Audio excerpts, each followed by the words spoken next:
This is a limited series in which I will be covering certain topics leading up to the 2019 federal election.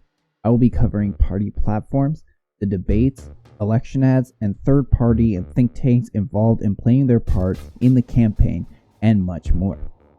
In this video, I will be covering Canada 2020, the self-described leading progressive think tank in Canada and the private company intertwined with this think tank, Data Sciences.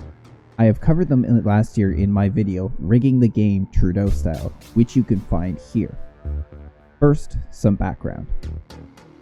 Canada 2020 was founded in 2006 by Thomas Pitfield, Eugene Lang, Tim Barber, and Susan Smith. Pitfield is a childhood friend to Prime Minister Justin Trudeau and the founder of Data Sciences Inc. Pitfield worked as chief digital strategist for Prime Minister Justin Trudeau's federal election campaign, as well as his campaign for leadership for the Liberal Party of Canada. After Trudeau was elected, Pitfield went on to create Data Sciences Inc., a company that deals with data analytics, identity management, audience development, and digital engagement.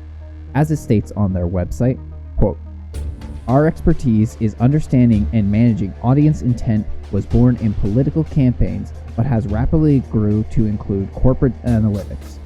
We have top professionals in data sciences and analytics, digital marketing and advertising, and campaign development and deployment."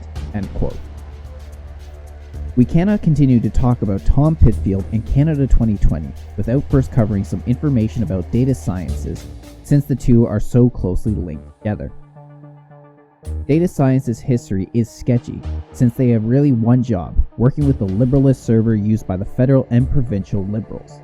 Data Sciences receives a lucrative government contract from the federal Liberals soon after its creation. The amount the contract is worth is unknown, as neither Pitfield nor Trudeau will tell the public. Many of Data Sciences employees are directly tied back to the current government. Sebastien Fazier, Data Sciences Vice President of Corporate Services, was previously the Liberal National Vice President. Mira Ahmed, the former president of the Young Liberals and Pitfield's executive assistant at Data Sciences, has a brother, Cameron Ahmed, who is the Prime Minister's Director of Communication. Mira Ahmed is currently the Liberals' National Vice President, Fazier's old position. Sean Wilshire is the Senior Vice President of Solutions at Data Sciences. He previously worked on Trudeau's 2015 campaign and worked as the Liberal Director of Data Analytics.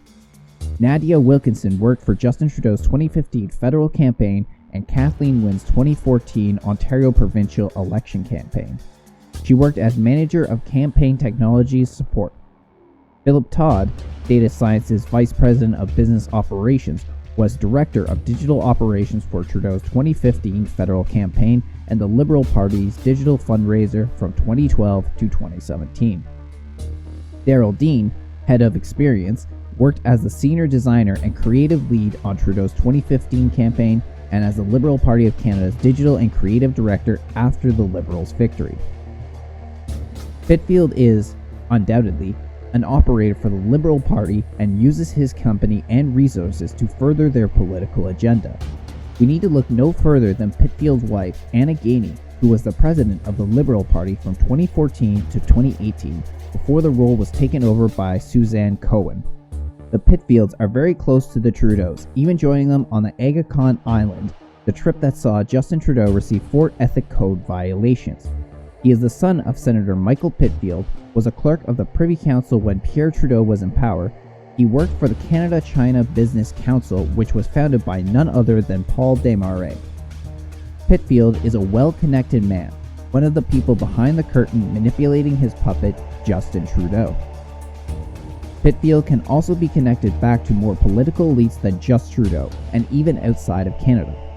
Pitfield has also worked for French President Emmanuel Macron to get him elected, and he has also worked with Vince Cable, the leader of the Liberal Democrats in the UK, who saw a large rise in support in the European elections that just passed.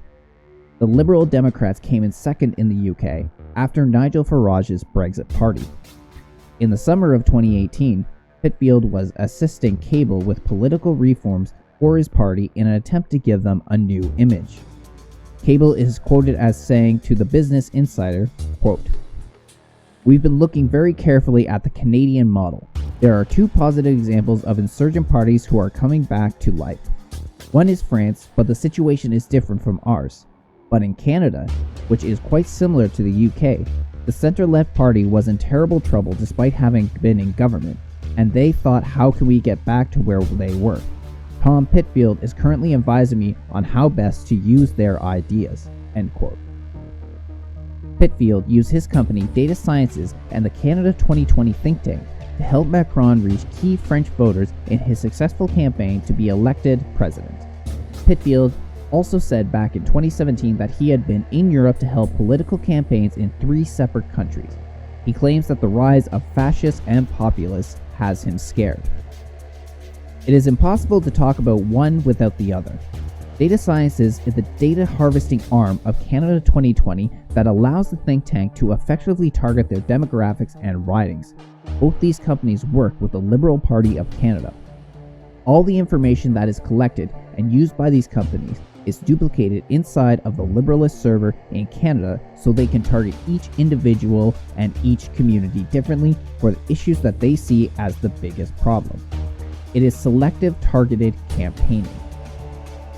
Worse yet, this strategy works. In the 2015 federal election, one thing that caused Justin Trudeau to win was the fact he captured a number of swing ridings.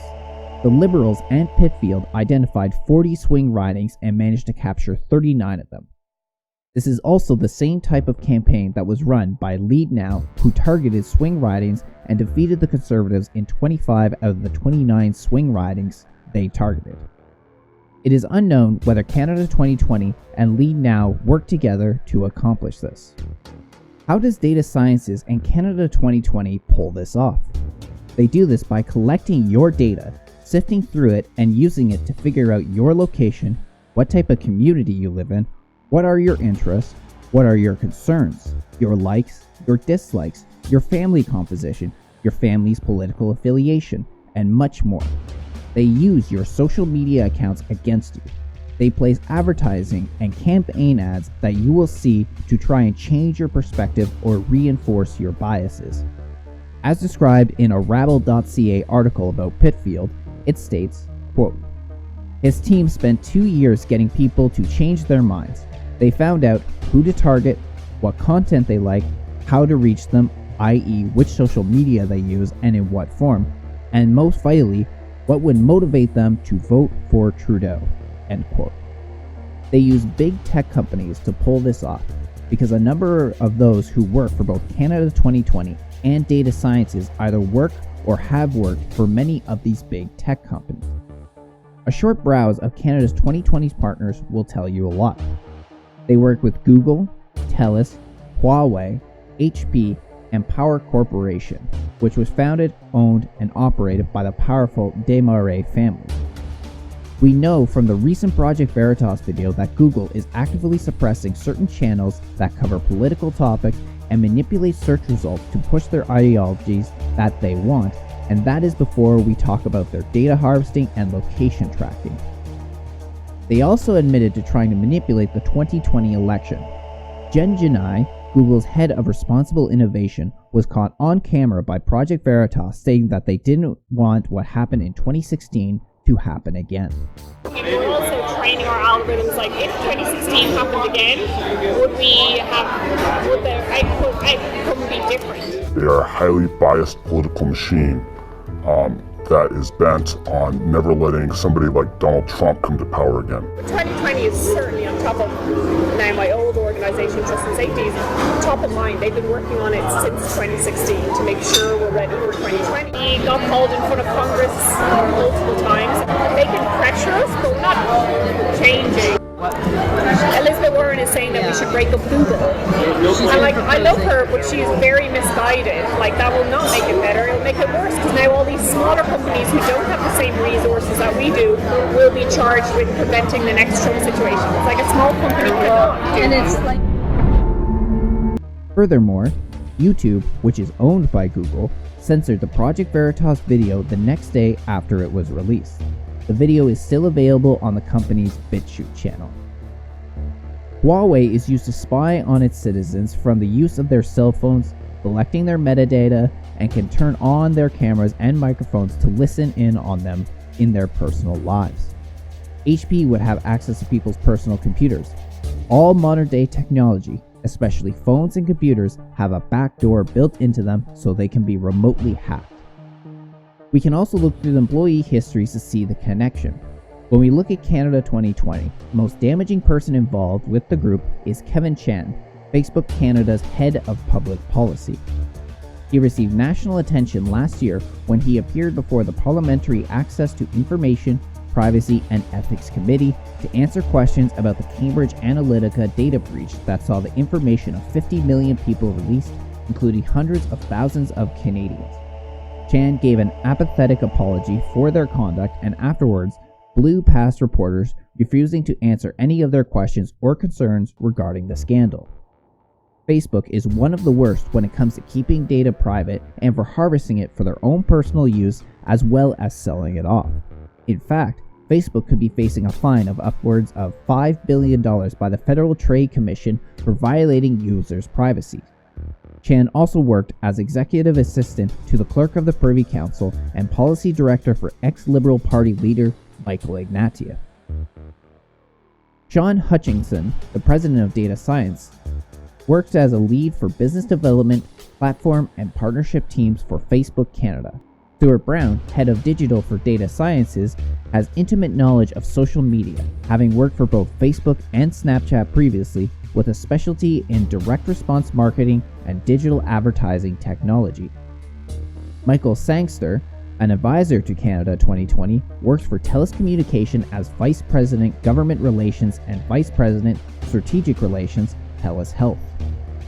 Reina Sakar, who was named Canada's Consul General to San Francisco in 2017, who received twice the normal salary, was appointed to Canada 2020 Advisory Board in 2015.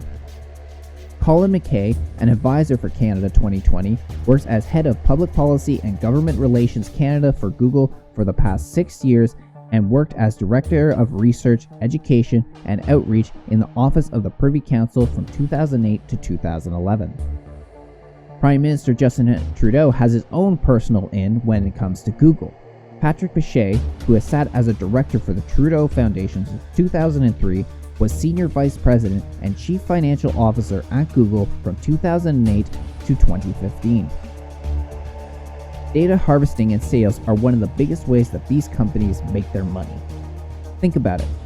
Facebook doesn't really sell anything, their website is free, their apps are free, yet the company is worth hundreds of billions of dollars. Facebook is active in manipulating the outcome of our election. Facebook announced several months ago that they will be working to fight fake news when it comes to the 2019 election. Facebook unveiled a new series of measures to prevent their platform from being disrupted, yet they are not doing anything when it comes to micro-targeting, the exact type of advertising that data sciences and Canada 2020 engage in. How convenient. They are not alone.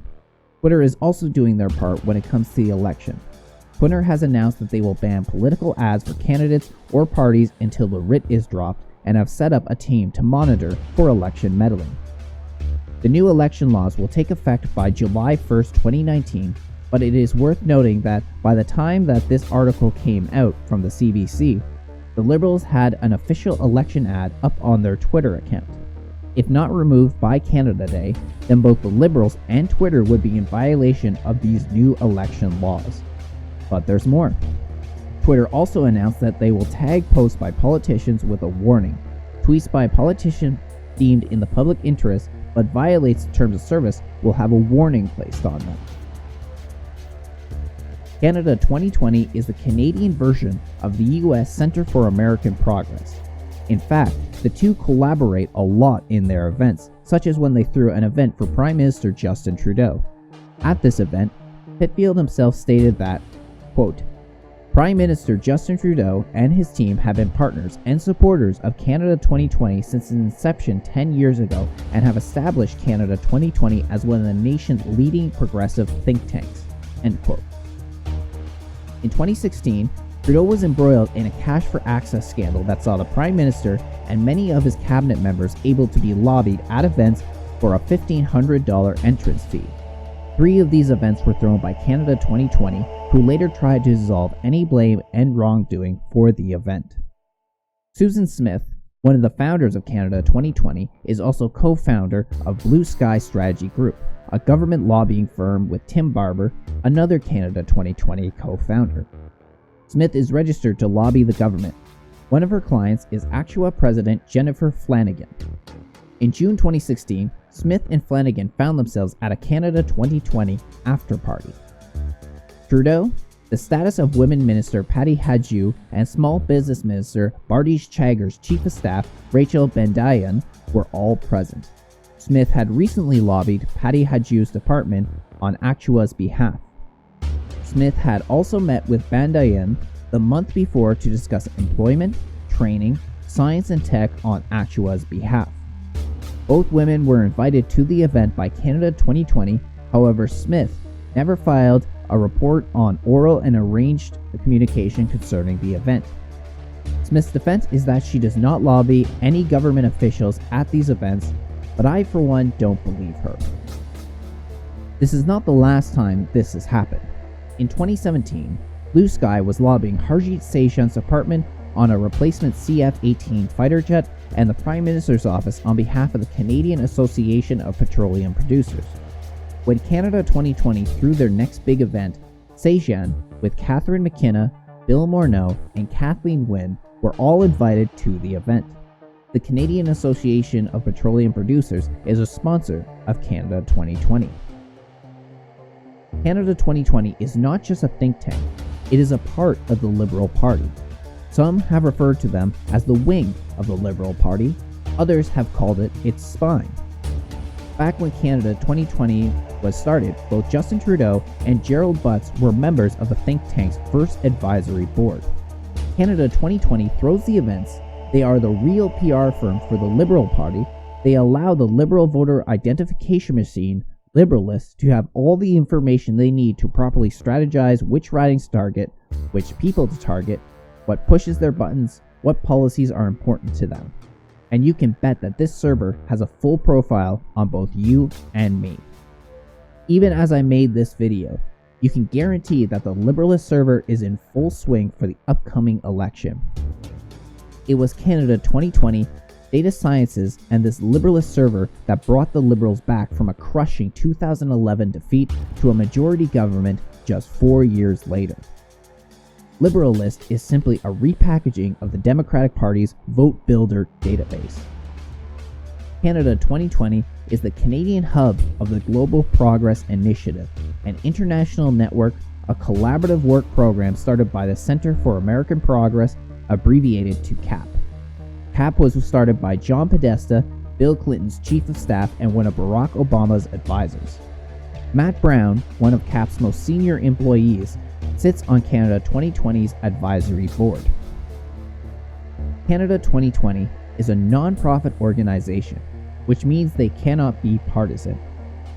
We can tell from everything they do that they are in fact hyper-partisan. They work for Trudeau, or Trudeau works for them, depending on the way you look at it. Canada 2020 has been instrumental in getting Justin Trudeau elected to both Liberal leader and as Prime Minister, and they have been active at supporting him all throughout his time in office. They will play a pivotal role in the 2019 federal election, and you can take that to the bank.